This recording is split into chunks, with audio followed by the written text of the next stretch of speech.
출애굽기서를 보면요, 이집트에서 탈출한 이스라엘 백성들이 약 2달 만에 시내산에 도착하는 장면이 나옵니다. 이스라엘 백성들은 거기서 10개월 가량을 머물면서 하나님께서 주신 율법을 받고 또 하나님의 명령을 따라 성막을 만들게 되죠. 오늘 우리가 읽은 이 본문은요, 바로 그 성막이 완성되는 장면을 보여주며 시작이 됩니다. 시내산에서 율법을 받고 성막 세우기를 마친 이스라엘 백성들은 이제 약속의 땅 가나안으로 가야 합니다. 그런데 이스라엘 백성들은 가나안으로 가는 이 광야 길에 대한 정보가 전혀 없습니다. 그야말로 초행길이죠. 무려 400년이나 이집트에서 종살이를 했던 이들에게 광야에 대한 지식이 풍부할 리가 만무합니다. 가나안으로 가긴 가야겠는데 그 많은 사람들이 어디로 어떻게 가야 할지 막막한 상황인 거죠. 그러니까 이 사람들이 그 마음에 얼마나 불안하고 두려움이 컸겠습니까?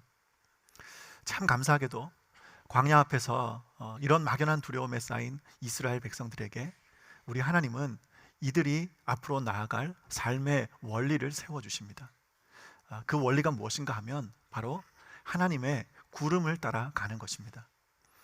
오늘 본문에 보니까요, 성막이 완성될 때 구름이 그 성막을 완전히 덮었다 그랬는데 이것은 하나님의 임재를 상징합니다. 그리고 그 성막 위에 임재하신 하나님은 구름을 통해서 이스라엘 백성들이 언제 어떻게 그리고 어디로 가야 할지를 알려주십니다. 그런데 가만히 생각해 보면 사실 오늘 우리의 인생도 마찬가지입니다. 우리 모두가 걸어가는 이 인생길은 다 초행길입니다. 여기에 있는 누구도 내일을 살아본 사람은 아무도 없습니다. 모든 사람들은 한 번도 가보지 않은 불확실한 미래를 향해 한 걸음 한 걸음 걸어가는 것이죠. 그렇다 보니 불확실한 미래를 향해 나아가는 우리의 삶은 언제나 불안정할 수밖에 없고 또 때로는 불안하고 염려가 찾아오는 것이 너무나 당연한 일입니다. 그런데 참 좋으신 우리 하나님은 광야 한가운데서 어디로 가야 할지 몰라 막연한 불안과 두려움에 쌓여있던 이스라엘 백성들에게 찾아와 주시고 하나님의 구름으로 그들을 인도하셨던 것처럼 오늘도 우리 하나님은 믿음의 사람들을 찾아오셔서 만나주시고 우리가 걸어가는 인생길을 하나님의 구름으로 인도하시는 줄 믿습니다. 여기서 오늘 본문을 조금 더 살펴보려고 하는데요, 우리 본문 21절 22절 말씀인데 우리 이 말씀 같이 한번 보겠습니다. 함께 읽습니다. 혹시 구름이 저녁부터 아침까지 있다가 아침에 그 구름이 떠오를 때에는 그들이 행진하였고 구름이 밤낮 있다가 떠오르면 곧 행진하였으며 이틀이든지 한 달이든지 1년이든지 구름이 성막 위에 머물러 있을 동안에는 이스라엘 자손이 진영에 머물고 행진하지 아니하다가 떠오르면 행진하였으니. 아멘. 여기 보니까요, 이제 그 하나님의 구름을 따라 광야길을 나아가는 원리가 조금 더 구체적으로 나와 있습니다. 일단 성막 위에 있는 구름이 떠오르면 짐을 싸야 됩니다. 그리고 구름이 가는 길을 따라서 앞으로 나아갑니다. 그러다가 구름이 머무르면 그들도 그 자리에서 함께 멈추는 겁니다. 근데 여기 참 기가 막힌 것이 있습니다. 어떨 때는 구름이요, 저녁에 머물렀다가 아침에 다시 떠오르는가 하면 어떤 때는 구름이 머물러 서서 1년이 넘도록 떠오를 기미가 보이지 않는 것입니다. 여러분 한번 생각해 보세요. 이들은 지금 천막을 치며 광야길을 돌아다니고 있잖아요. 어느 한 지점에 도착해서 힘들게 텐트를 치고 이제 막 짐을 풀었더니 금방 구름이 다시 떠올라서 또다시 짐을 싸야 하는 그런 상황이 발생하는 겁니다. 그래서 그 다음 장소에 도착을 해서는 구름이 멈출 때 그냥 짐을 몇 개 풀지 않고 금방 구름이 떠오르겠지 하고 기다리는 거예요. 그런데 이번에는 하루, 이틀, 일주일, 한 달, 1년이 지나도록 구름이 멈춰 있기도 하는 겁니다. 어떨 때는 앞으로 좀 갔으면 좋겠는데 구름이 멈춰 있고, 또 어떤 때는 좀 여기 오래 머물렀으면 좋겠는데 구름이 금방 떠오르기도 하고, 그러니까 이들이 지금 광야에서 생활하는 그 모든 삶이 이런 생활들의 연속이었던 것입니다. 그런데 여러분, 이 지금 광야에서 살고 있는 이스라엘 백성들이 보여주는 이 삶의 원리가 오늘 우리 하나님의 백성들이 살아가는 삶의 원리와 동일합니다. 내가 가기 싫어도요, 하나님이 가라고 하시면 나아가는 것이고, 내가 가고 싶어도 하나님이 멈추라 하시면 그 자리에 머물러 서는 겁니다. 나는 이쪽으로 가고 싶은데 하나님이 저쪽으로 가라 하시면 저쪽으로 따라가야 하고, 나는 좀 빨리 갔으면 좋겠는데 하나님의 구름이 더디게 가면 천천히 따라가는 것이 우리 믿음의 사람들이 보여야 할 삶의 모습이라는 것입니다. 근데 참 안타깝게도요, 우리 중에는 하나님이 멈추라고 하실 때 자꾸만 앞으로 전진하려고 하고, 또 하나님은 그 자리에서 좀 멈추라고 하시는데, 하나님은 자꾸 가라고 하시는데 자꾸 그 자리에 머물러 있기를 원하는, 그렇게 주저앉으려고 하는 자들이 의외로 참 많다는 것입니다. 이 시간 이 자리에 함께 하신 우리 모든 성도님들께 말씀으로 권면합니다. 하나님의 구름이 이끄시는 대로, 하나님의 구름이 떠오르면 담대히 도전하고 믿음으로 전진하고, 또 하나님의 구름이 멈춰 있으면 인내하고 하나님의 구름이 떠오를 때까지 끝까지 기다림으로 말미암아 날마다 하나님의 인도하심에 믿음으로 순종하며 나아가는 우리 모두가 될 수 있기를 주님의 이름으로 간절히 축원드립니다. 그런 인생은 반드시 하나님께서 책임지실 줄 믿습니다. 그렇다면 이제 여기서 우리는 자연스럽게 한 가지 질문을 갖게 됩니다. 신약 시대를 살아가는 우리는 하나님의 구름이 떠오르는지 떠오르지 않는지, 또 그 구름이 어디로 가는지 도대체 어떻게 알 수 있냐 하는 것입니다. 그렇죠, 여러분? 궁금하시죠? 별로 안 궁금하세요? 설교를 여기서 딱 끝냈으면 정말 좋겠다, 그런 표정으로 많은 분들이 쳐다보시는데, 여러분 한번 생각해 보세요. 가나안을 향해 나아가는 이스라엘 백성들처럼 우리 눈에 그냥 하나님의 구름이 딱 보이면 좋겠는데, 아침에 눈을 뜨면 그냥 구름이 탁 떠올라가지고 그 구름이 가는 대로 따라다니면 너무너무 좋겠는데, 현재를 살아가는 우리에게는 그런 일이 벌어지지 않는단 말이에요. 그래서 제가 오늘은요, 신약 시대를 살아가는 우리가 하나님의 구름을 따라 살아가는 삶의 원리를 어떻게 적용할 수 있는지 그 방법을 알려드리려고 하는데요, 크게 정리하면 4가지입니다. 첫 번째는 하나님의 말씀을 통해, 두 번째는 기도를 통해, 그리고 세 번째는 우리 삶에 나타나는 환경의 변화를 통해, 그리고 마지막 4번째로 교회를 통해 우리는 하나님의 구름이 떠오르는 것을 알 수 있습니다. 근데 제가 오늘 이 시간에 이 4가지 원리를 구체적으로 좀 다루었으면 좋겠는데, 이 모든 것을 설명하기에는 오늘 설교 시간이 좀 부족하니까요, 여러분 이거에 대해서 좀 깊이 배우기 원하시는 분은 2024년 봄학기에 개설될 하나님을 경험하는 삶, 강사는 함신영 목사라고 유능한 강사가 준비되어 있을 거니까 여러분 그 클래스에 꼭 들어오셔서 이 말씀에 대해 좀 더 연구하시기를 바랍니다. 그래서 제가 오늘은요, 위 4가지의 이 원리 중에서 하나님의 말씀을 통해 우리가 하나님의 구름이 떠오르는 것을 발견하고 하나님의 인도하심을 따라 살아가는 그 삶에 대해서 좀 살펴보려고 하는데요, 지금 우리가 이 다니엘 기도회를 21일 동안 이렇게 진행을 하고 있지 않습니까? 여러분 뭐 아시는지 모르겠지만 제가 매년 이 다니엘 기도회가 진행될 때가 되면 제가 말씀을 전할 때마다 저도 제 삶 가운데 역사하신 하나님의 그 일들을 제가 간증으로 나누곤 하는데요, 지난주에도 제가 이 말씀을 준비하는 가운데 하나님께서 말씀으로 제 삶을 인도하신 은혜를 간증으로 나누면 참 좋겠다는 그런 마음을 주셨습니다. 특별히 오늘 제 간증이요, 오늘 말씀을 우리 성도님들의 삶에 적용하는데 큰 도움이 되리라 생각하고 제 삶을 여러분과 잠시 나누려고 합니다. 저는 목사 안수를 받던 2012년도 가을 학기에 미국으로 유학을 떠나려고 계획을 세웠습니다. 실제로 제가 유학을 가고 싶었던 3군데 학교로부터 입학 허가를 받았고요, 그래서 이제 저는 유학을 떠나겠다고 당시 섬기던 교회를 사임하고, 또 저희가 살던 전세 집도 다 빼고 가구들도 필요한 분들 다 나눠드리고 제가 타던 차도 팔고 그야말로 미국 유학을 떠날 준비를 다 마쳤습니다. 근데 제가 이 유학 준비의 순서를 잘못한 거예요. 이 모든 준비를 다 끝난 이후에 제가 미국 학생 비자를 신청했는데 이게 그만 거절이 된 겁니다.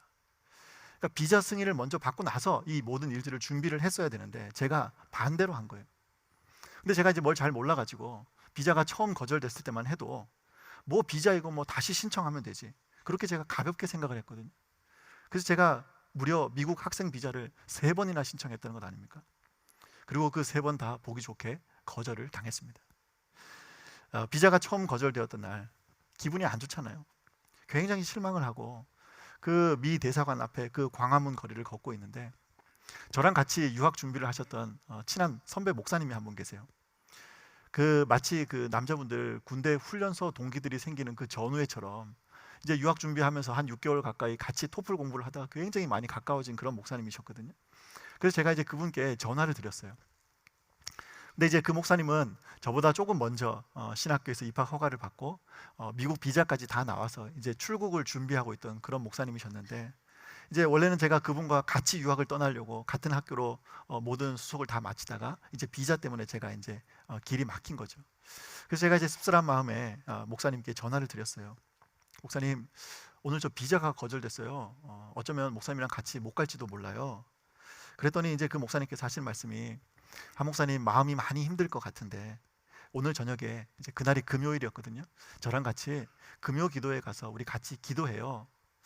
근데 이제 저희 둘 다 이제 유학 간다고 교회를 사임한 상황이니까 어느 교회 가서 우리 기도를 하면 좋을까요? 그래서 이제 그 당시에 서울에 있는 삼일교회라고, 거기 송태근 목사님이 새롭게 담임 목사로 부임을 하셨는데 우리 그 교회 가서 같이 기도해요. 그래서 이제 그날 밤 늦은 시간에 저희가 삼일교회 금요 철야에 참석을 했습니다. 그날 이제 목사님께서 사도행전 16장 말씀을 가지고 설교를 하시는데 그 내용이 무엇인가 하면, 사도 바울이 소아시아 지역으로 가서 복음을 전하기 원하는데 성령께서 길을 막으시는 장면이에요. 안 그래도 비자가 안 나와서 기분이 별론데 하필이면 이렇게 성경에 말씀이 많은데요, 길이 막히는 말씀이 나오니까 마음이 얼마나 불편한지 몰라요. 그래가지고 별로 좋지 않은 마음으로 이제 그 금요 기도회를 마치고 나오는데, 같이 금요 기도회에 참석한 그 목사님이 저를 보고 하시는 말씀이, 목사님, 하나님께서 길을 막으시는 말씀을 주시네요, 그러세요. 그 괜히 얄밉잖아요. 자기는 미국 갈 준비 다 맞춰놓고서는 저는 지금 비자가 안 나와서 안 그래도 마음이 힘든데 목사님, 하나님께서 길이 막히는 주시는 말씀을 주시네요. 그렇게 하고 그냥 집으로 가시던 거예요. 그리고 그 다음날 이제 토요일이에요. 다시 그 목사님께 전화가 왔는데, 우리 이제 사역자들은 평소에 뭐 이렇게 다른 교회를 가볼 수 있는 기회가 잘 없으니까 우리 평소에 가보고 싶었던 교회 중에 한 군데 우리 같이 정해서 주일 예배 같이 드립시다. 그래가지고 이제 내일 그러면 어느 교회를 가볼까요 하던 중에 그 반포에 있는 남서울교회라고, 그 교회에 이제 화종부 목사님이라는 분이 또 그 당시에 새로 담임 목사님으로 부임을 하셨다는데, 우리 그럼 내일 거기 가서 같이 예배를 드립시다. 그렇게 하고 이제 주일이 되어서 저희가 그 남서울교회에 가서 이제 예배를 드렸습니다. 근데 이제 그날 예배를 드리러 갔더니 그날이 그 교회 창립 기념 주일인 거예요. 그래서 새로 부임하신 목사님이 설교를 하시는 게 아니라 이제 은퇴하신 목사님께서 나오셔서 창립 기념 주일 말씀을 전하시는데, 이분이 마태복음 16장 말씀을 가지고 예수님께서 가르쳐 주신 교회론에 대한 주제로 설교를 하시는 겁니다. 근데 제가 그 말씀을 듣는데 마음에 그렇게 감동이 되고 은혜가 되는 거예요.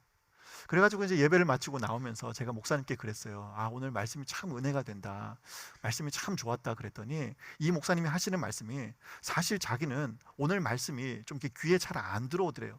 별로 좀 마음에 와닿지가 않더라는 겁니다. 그러면서 하시는 말씀이, 한 목사님, 하나님께서 한 목사님께 교회에 대한 말씀을 주시네요, 그러시는 거예요. 그러니까 이제 자기는 미국 갈 준비 다 했으면서 저보고는 하나님께서 한 목사님께 교회에 대한 말씀을 주시네요, 이렇게 하고 이제 둘이 또 헤어진 거예요. 그리고 이제 또 한 주가 지났는데, 원래 그 다음 주일에 저희가 같이 어느 교회에 가서 예배를 드리기로 결정한 교회가 있었거든요. 근데 이제 그 주간에 저희 장모님께 전화가 온 거예요. 장모님께서 하시는 말씀이, 함서방, 그래도 유학 가기 전에 우리 교회 와서 우리 교회 목사님 또 우리 성도님들한테 그래도 인사도 하고 그러면 참 좋겠는데 이번 주일에는 우리 교회 가서 예배 드리면 어때? 그러셔가지고 이제 제가 그 선배 목사님께 양해를 구하고 이제 제가 우리 장인 장모님과 함께 처가 식구들이 예배를 드리는 그 출석하시는 교회로 주일 예배를 드리러 갔습니다. 그날 이제 교회를 들어가면서 안내위원이 나눠주시는 그 주보를 받아들고요, 자리에 앉아서 잠깐 기도한 이후에 눈을 떴는데 주보를 딱 펼쳐보니까 주일 설교 본문이 마태복음 16장 16절에서 18절 말씀이에요. 그리고 심지어 설교 제목이 예수님의 교회론인 겁니다.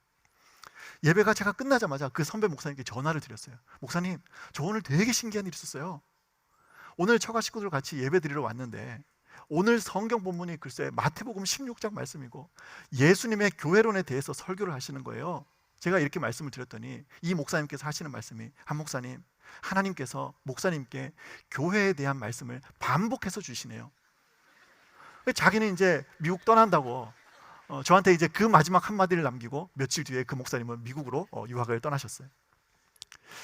그러던 와중에요, 이제 제가 앞서 말씀드린 대로 이 모든 일들이 진행되는 와중에 제가 미국 학생 비자를 무려 3번이나 도전했지만 다 거절이 됐습니다. 결국 그 학기에는 유학을 가기 힘들다는 결론을 짓고 제가 다음 학기에 도전해보자는 그런 마음으로 기도하면서 이제 한 6개월 가량을 그냥 쉬는데요. 그때 그 마음이 얼마나 불편한지, 제가 그때 느낀 그 실패와 좌절감은 뭐 어떻게 말로 표현할 수가 없어요. 게다가 이제 저희가 집도 다 정리해가지고 이제 갈 데가 없잖아요. 그때 이제 저희 애들이 큰 애가 5살, 작은 애가 이제 3살일 때인데 저희 4식구가요 갈 데가 없어가지고요. 저희 부모님이 사시던 경주 그 시골 교회 사택에 얹혀서 6개월을 같이 살았습니다. 그 상황이 얼마나 초라한지요. 원래는 미국 유학 간다고 온 동네방네 다 소문을 냈는데 갈 데가 없어가지고 그냥 처자식을 이끌고 그 조그마한 시골 교회 사택에 그냥 얹혀서 사는 그 제 신세가 얼마나 그냥 처량하겠어요. 그리고 그때 만나던 사람들마다, 저를 보는 사람들마다, 한 목사님 미국 언제 가세요? 언제 유학 가세요? 아직 안 갔어? 막 자꾸 이렇게 사람들이 물어보니까요, 그냥 이제 일일이 설명하기도 싫고 그냥 사람 만나는 것 자체가 싫은 거예요. 근데 그 시간들을 통해서 하나님께서요 저에게 끊임없이 교회에 대한 말씀, 그리고 교회에 대한 마음을 주세요. 근데 저는 그게 너무 싫은 거예요. 나는 유학을 가야겠는데 자꾸 그런 말씀을 주시니까 제가 막 거부하는 거죠. 그래서 제가요 하루는 무슨 기도까지 했냐면, 하나님, 미국 비자가 끝까지 안 나와서 미국 유학 길이 계속 막히면 캐나다도 있고 영국도 있고 그냥 호주도 있고, 그것도 안 되면 남아공까지 내가 유학 갈 테니까 하나님 그런 줄 아시라고, 그냥 막 제가 오기를 부리면서 하나님 앞에 막 그렇게 기도를 드렸어요. 뭐 그 이후에도 많은 스토리가 있는데 그거 다 생략하고요. 그해 연말 12월이에요.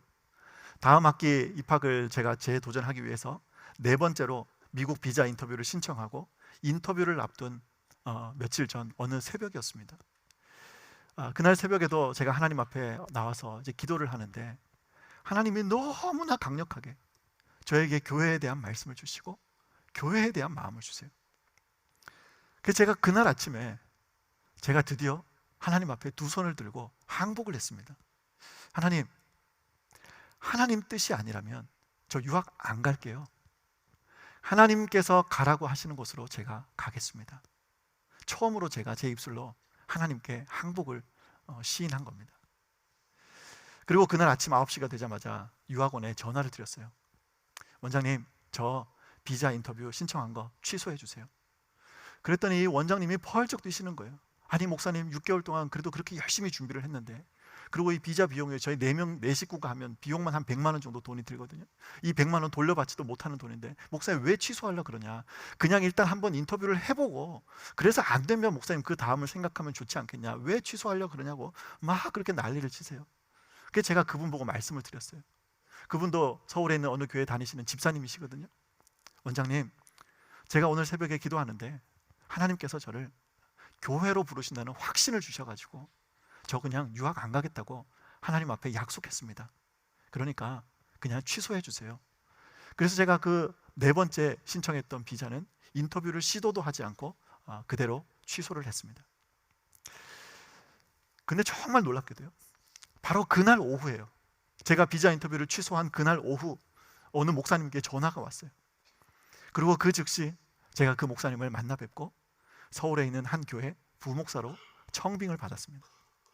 얼마나 감사하든지 끝까지 그냥 버티고 고집 피우던 저를 하나님께서 기다려 주신 것 같아요. 그러니까 결국은 제 입술로 하나님, 저 유학 안 갈게요, 이렇게 하나님의 뜻에 순종하는 그 순간까지 하나님께서 저를 기다려 주신 거죠. 하나님 앞에 제가 이제 드디어 유학을 포기하겠다고 고백했던 그날, 하나님은 저에게 말씀을 주신 대로 저를 교회로 인도해 주셔서 너무나 감사함으로 하나님이 맡기신 그 교회에서 사역을 감당했던 기억이 납니다. 그러니까요, 그 교회에서 사역하는데 얼마나 행복한지 몰라요. 하나님이 부르셨다, 하나님이 여기 세우셨다는 그 강한 확신이 있으니까 사역하는 것 자체가 너무너무 행복한 거예요. 그리고 한 2년여 시간이 지나서 2015년 송구 영신 예배를 드리던 날이에요. 그날 담임 목사님께서 강단에 서셔서 말씀을 전하시는데 여호수아서 1장 말씀을 가지고 설교를 하시면서 그 땅으로 갑시다 하는 제목으로 말씀을 전하시는데, 한참 말씀을 전하시다가 여러분 오른손을 들고 따라합니다. 그 땅으로 갑시다. 그 땅으로 갑시다. 그 땅으로 갑시다. 이걸 이렇게 같이 외치는데, 그 말씀을 받을 때 제 마음에 하나님께서 강한 감동을 주시는 거예요. 그러면서 제 마음에 무슨 생각을 주셨냐면, 아, 올해 하나님이 나를 미국 보내시려나 보다, 그 생각이 저한테 딱 들어오는 거예요. 근데 제가 그날 예배를 마치고 이제 송구영신 예배를 끝나고 집에 갔거든요. 집에 갔더니 저희 아내가 저를 보자마자 뭐라고 하냐면, 여보, 우리 올해 미국 갈라나 봐. 그러는 거예요. 그러니까 저희 아내도 그날 말씀을 듣는데 하나님께서 그 마음 가운데 같은 생각을 주신 거예요. 그런데요, 사람 마음이 진짜 희한해요. 제가 그 당시에 그 교회에 정말 행복하게 사역했다 그랬잖아요. 그 교회 제가 막내 목사로 정말 많은 사랑을 받으면서 제가 사역을 했거든요. 그 교회 성도님들이 저를 막 얼마나 사랑해 주시는지 정말 막 너무너무 예뻐해 주시는 거예요. 제가 막 이렇게 강조를 해도 여러분은 못 믿겠다는 표정으로 쳐다보시지만 얼마나 그 성도님들이 저를 사랑해 주시는지 제가 인기가 괜찮았어요. 그러니까 하나님께서 그 땅으로 갑시다, 그 땅으로 갑시다, 이 말씀을 주시는데, 제가 이제 어느 정도 안정적으로 자리도 잡혔죠. 그 교회에서 사역도 행복하게 잘 하고 있죠. 그러니까 막상 그때는요, 그렇게 또 유학을 가고 싶은 마음이 생기지를 또 않는 거예요. 그런데 그해 7월 달이에요. 담임 목사님께서 이제 휴가차 한 달 동안 미국에 잠시 방문하게 되셨는데, 제가 그날 미국 가시는 목사님께 인천공항까지 라이드를 해드렸어요. 마침 이제 미국 가시는 길이니까 목사님께서 그러세요. 한 목사, 너 아직 젊은데 미국 가서 유학하고 와야지. 너 나중에 나이 들면 후회할지도 모른다. 그러세요. 그래서 제가 이제 목사님께 그랬죠. 목사님, 저는 틀렸어요. 저는요, 미국 비자가 3번이나 거절됐어요. 어떤 사람이 말하는데 비자 3번 거절되면 그 사람은 영구 입국 금지당한대요. 막 그러면서 이제 저는 어차피 틀렸다 이렇게 말씀을 드렸더니, 이 목사님이 하시는 말씀이, 목사님께서도 1982년도에 미국 학생 비자를 2번 거절당한 적이 있으셨대요. 그랬는데 한 3년 정도 시간이 지나서 다시 신청을 했는데 비자가 나와서 미국에서 유학을 하고 왔다고, 그 말씀을 남기고는 이분이 이제 미국으로 휴가를 떠나셨습니다. 그날 저녁에 이제 집으로 돌아왔는데 목사님께서 하신 말씀도 있고 또 송구 영신 예배 때 하나님께서 주신 말씀이 있으니까, 제가 3년 전에 이제 입학 허가를 받았던 3군데 학교로 이메일을 보냈어요. 내가 3년 전에 그 학교에 입학 허가를 받은 학생인데 혹시 그 합격증 다시 좀 보내줄 수 없냐, 그렇게 이제 이메일을 보냈더니, 감사하게도 그 3학교 중에 한 군데 학교에서 3년 전에 입학 허가를 받은 것을 그대로 인정해주고 그 입학 허가서를 다시 보내준 겁니다. 그래가지고 제가 이제 그 입학 허가서를 가지고 이제 진짜 마지막이다, 하나님 앞에서 이건 최종 선고를 받는 것이다, 그런 생각으로 2015년 7월 26일에 학생 비자 인터뷰를 진행했습니다. 그런데 그날 기적적으로 비자가 승인된 겁니다. 그렇게 이제 길이 열리기 시작하는데요. 여러분, 제가 7월 26일에 비자를 승인받고 8월 16일에 교회를 사임하고 8월 24일에 미국에 도착해서 8월 25일부터 수업에 참석했습니다. 그때 제가 깨달은 게 뭐냐면, 하나님께서 말씀을 주시고 하나님의 구름이 떠오르니까요, 제가 그렇게 노력을 해도 안 되던 것이 그냥 한순간에 열리게 됨을 깨닫게 된 거예요. 그렇게 이제 하나님의 인도하심을 따라 유학을 시작하게 되었는데요, 저는요 원래 진짜 공부를 싫어하는 사람이에요. 딱 봐도 공부 싫어하게 생겼잖아요. 정말 공부를 싫어하는데 제가 유학 가서 깨닫게 된 게, 공부가 너무 재밌는 거예요. 학교 가는 것 자체가 너무너무 즐거운 거죠.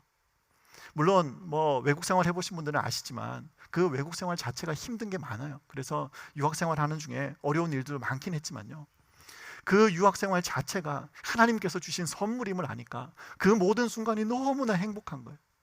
그래서 정말 최선을 다해 공부해서요 1년 반 만에 제가 석사 학위를 받게 됐어요.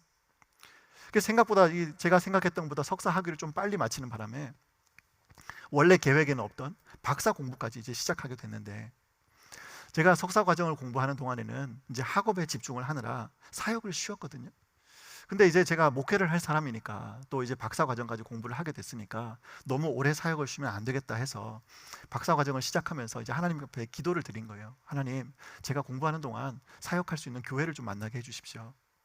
그러던 중에 이제 때마침 달라스에 있는 어느 좋은 한인 교회에서 부목사를 청빙한다는 그 소식을 보게 된 겁니다. 그래서 제가 이제 기대하는 마음을 가지고요. 그 이제 이력서와 이런 자기소개서 등 이런 청빙 서류를 준비해서 이제 그 교회로 보냈는데, 여러분 그거 아세요? 제가 그 교회 부목사로 지원을 했는데요. 당회 모든 장로들이 다 반대를 했다는 거예요. 아니, 사람 보는 일이 어떻게 그렇게 없을까? 모든 장로들이 그냥 다 반대를 하셨다는 거예요. 저는 안 된다는 거예요. 그래가지고 이제 왜 그런가 봤더니, 그때 이제 제 나이가 만으로 33 되던 때인데, 이민교회가 사실 굉장히 좀 보수적이에요. 그래서 그 교회 장로님들이, 우리 교회 장로님들은 참 훌륭하신 장로님들이셔가지고 그냥 제가 올 때 아무도 반대를 안 하신 걸로 제가 알고 있는데, 이 장로님들이 왜 반대를 하시냐면 나이가 너무 어려서 교구 목회를 맡기기에는 너무 부족하다, 안 될 것 같다, 이제 그렇게 다들 반대를 하신다는 거죠. 근데 참 감사하게도 그 교회 담임 목사님이 제가 미국 유학을 실패하고 한국에서 사역했던 그 교회 있잖아요. 그 교회와 또 그 담임 목사님에 대해서 이분이 잘 아셨나 봐요.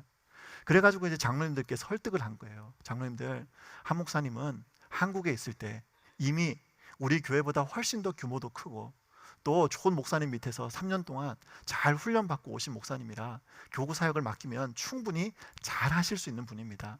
그렇게 이제 이 목사님께서 장로님들을 설득하셔가지고요. 그렇게 이제 동의를 얻고 그 교회에서 사역을 시작하게 된 겁니다. 제가 그때 또 한 번 깨닫게 된 게 있어요. 하나님께서 저를 2012년도가 아니라 2015년도에 유학을 보내시면서 제 사역지까지 다 준비하고 기다리셨구나. 제가 그걸 이제 깨닫게 된 거죠. 정말 하나님이요, 기가 막힌 타이밍에 기막힌 방법으로 저를 인도하신다는 것을 깨닫게 된 것입니다.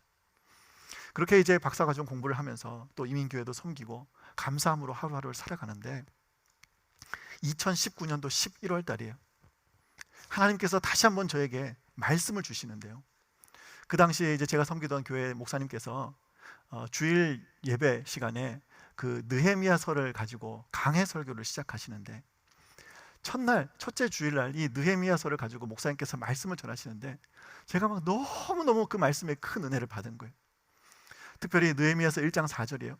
내가 이 말을 듣고 앉아서 수일 동안 슬퍼하며 하늘의 하나님 앞에 금식하며 기도하여, 이 말씀이 제 마음에 아주 강력하게 임하는데, 유다로부터 온 몇몇 사람들로부터 예루살렘 성이 완전히 무너지고 그냥 그 성이 완전히 황폐하게 되었다는 그 얘기를 들은 느헤미야가요, 자기 조국을 가슴으로 품고 애통하고 금식하며 기도하는 그 모습이 제 마음에서 떠나지를 않는 겁니다. 그때로부터 하나님께서 제 마음 가운데 한국 교회에 대한 부담감을 주시는데요. 여러분, 무엇보다 그때 2020년 이제 코로나가 한참 심할 때인데, 대한민국 사회가 코로나 때문에 그렇게 힘들어하는데요. 여러분 다 기억하실 거예요. 온갖 비난의 화살이 한국 교회를 향하는 모습을 제가 뉴스를 통해서 접하게 된 거예요. 근데 그런 소식들을 듣는데 너무너무 마음이 아픈 거예요.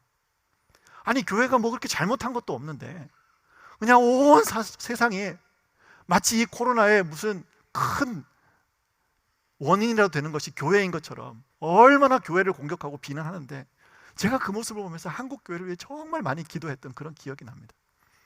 정말 뭐 제가 아무것도 아닌 사람이지만 하나님께서 느헤미야서를 통해 끊임없이 한국 교회에 대한 마음을 주시고 그렇게 이제 한국 교회를 위해서 기도를 하는데요. 근데 사람 마음이 참 간사해요.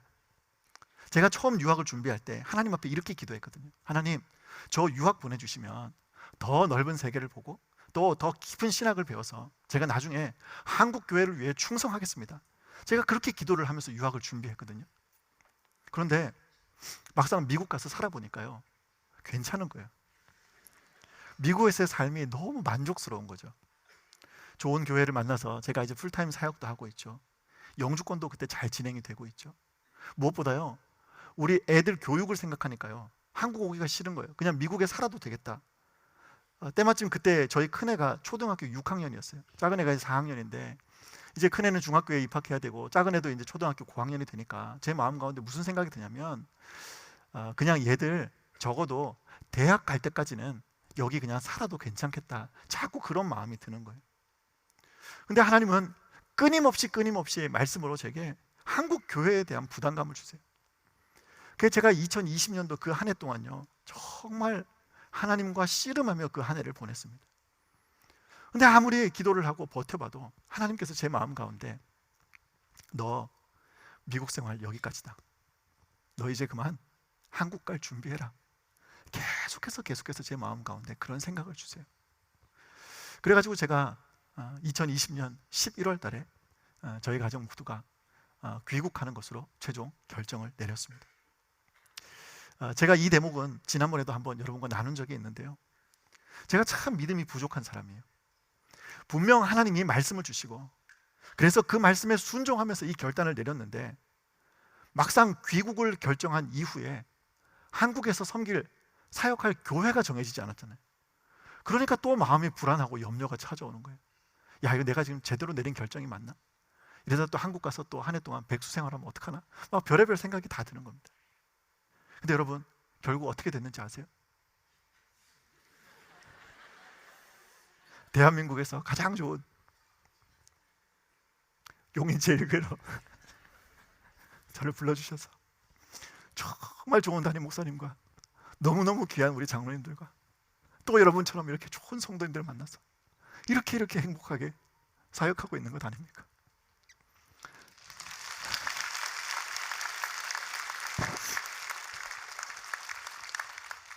그러니까요, 제가 우리 교회에서 사역하는데 마음이 기쁘지 않을 수가 있겠어요.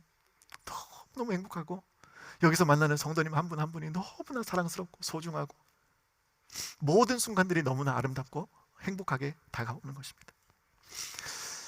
제 인생에 정말 그 중요한 순간마다 하나님께서 찾아오셔서 저를 만나주시고 무엇보다 말씀을 주시고 그 하나님의 말씀대로 저를 지금까지 인도하신 신실하신 하나님께 감사와 영광을 올려드립니다. 제가 이제 말씀을 정리하려고 하는데요, 제가 여러분 오늘 부족한 저의 삶을 좀 잠시 나누었는데, 여러분 이것이요, 여기 서 있는 저뿐만 아니라 여기 모인 우리 모두에게도 동일하게 임하는 하나님의 은혜임을 믿습니다. 혹시 여러분 가운데요, 길이 막혀서 지금 답답해하는 분이 계세요? 이 시간 하나님의 말씀 구하기를 원합니다. 우리 하나님은 반드시 우리에게 하나님의 말씀을 주시고 하나님의 때에 우리를 가장 선한 길로 인도하실 줄 믿습니다.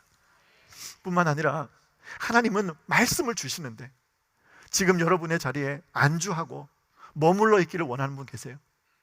이 시간 하나님께서 순종의 마음을 주시고 그래서 담대함으로 믿음으로 도전하며 전진해 나아가는 우리 모두가 될 수 있기를 간절히 소원합니다.